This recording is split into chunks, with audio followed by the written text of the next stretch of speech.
Hər kəs salam. Bu gün diplomatiya haqqında məlumat verəcəm. Diplomatiya xarici siyasətin tərkib hissəsidir. Xarici siyasət isə siyasi elmlər olan beynəlxalq münasibətlər və politologiyanın obyekti hesab olunur.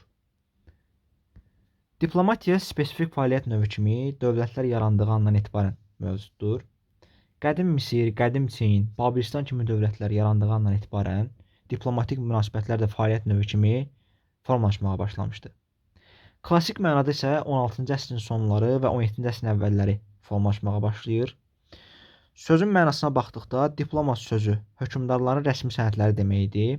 Onunla eyni mənaya çıxan diploma sözü də var idi. Həmin bu rəsmi sənədləri, yəni diplomaları daşıyanlara diplomat deyilirdi. Diplomatiya sözü isə diplomat sözündən törəmişdi. Diplomatiya ilə bağlı müxtəlif yanaşmalar, fikirlər mövcuddur. Onlardan da biri Morgenthau yanaşmasıdır. Morgenthau nə yazırdı? Deyirdi ki, diplomatiyanın sərəncamında 3 metod var.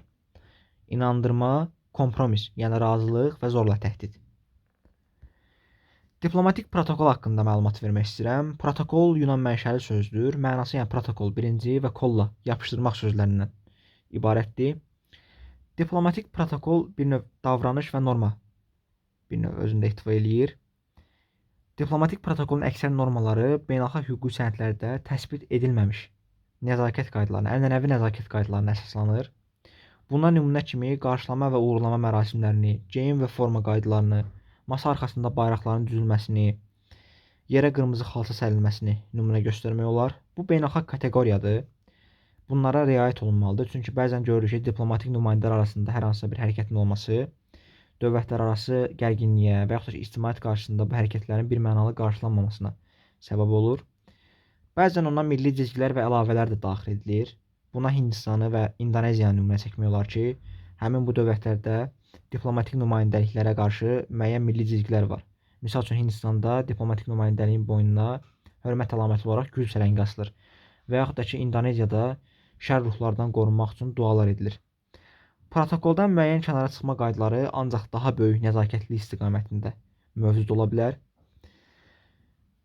18 mart 1815-ci ildə Viyana Konqresi təşkil olunur və burada diplomatik protokolun ümumi qaydalarını müəyyənləşdirən ilk sənədlərdən biri qəbul olunur.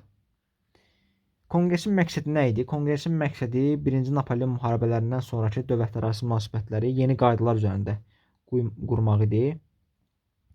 Bu müharibələr 1648-ci ildə Vestfaliya sülhü mövcud status quo-nu yaradır. Mövcud vəziyyəti. Daha sonra isə Napoleon müharibələri nəticəsində bu status quo-ya son qoyulur. Sonra dövlətlər Viyana Konqresində qərar alırlar ki, münasibətlər müharibə yolu ilə deyil, danışıqlar yolu ilə həll olunsun və Viyana Konqresindən sonra Avropada münasibətlər müntəzəm olaraq çağırılan konqreslərlə tənzimlənməyə başlanır. Burada da qüvvələrin balansı, qüvvələrin tarazlığı kimi terminlər buradan törüyür. Viyana Konvensiyası haqqında danışmaq istəyirəm. Diplomatiya ilə bağlı olan bir konvensiyadır. 1960-cı il, 61-ci il 24 aprel tarixində qüvvəyə minir.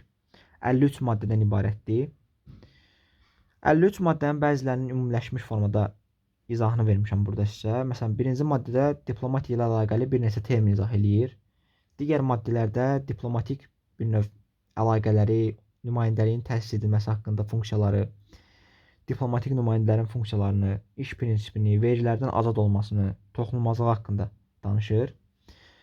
3 maddəni diqqətinizə çatdırmaq istəyirəm. Onlardan birinci 48-ci maddədir. Bu maddədə nədən danışır? Bu maddədə onu deyir ki, 4 kateqoriyadan birinə cavab verən dövlətlər bu konvensiyaya qoşula bilərlər. Bu kateqoriyalar hansıdır? Dövlətlər ya Birləşmiş Millətlər Təşkilatının üzvü olmalıdır, ya onun xüsusi təsisatlarından birinin üzvü, eyni zamanda və yaxud da ki, beynəlxalq məhkəmə statusunun iştirakçısı olmalıdır və ya Birləşmiş Millətlər Təşkilatı Baş Məclisinin konvensiya üzvü olmaq üçün dəvət etdiyi dövlətlərdən biri olmalıdır. Daha sonra isə 50-ci maddədə bayaq dediyim kimi bu konvensiyanın 48-ci maddəsində göstərilən 4 kateqoriyadan birinə mənsub olan hər hansı dövlətin birləşməsi üçün açıqdır. Digər maddədə isə bu sonuncu maddədə, 53-cü maddə, bu konvensiyanın müxtəlif dillərdə, rus, ingilis, ispan, çin və fransız dillərində eyni qüvvəyə malik mətnin saxlanılması haqqında danışılır.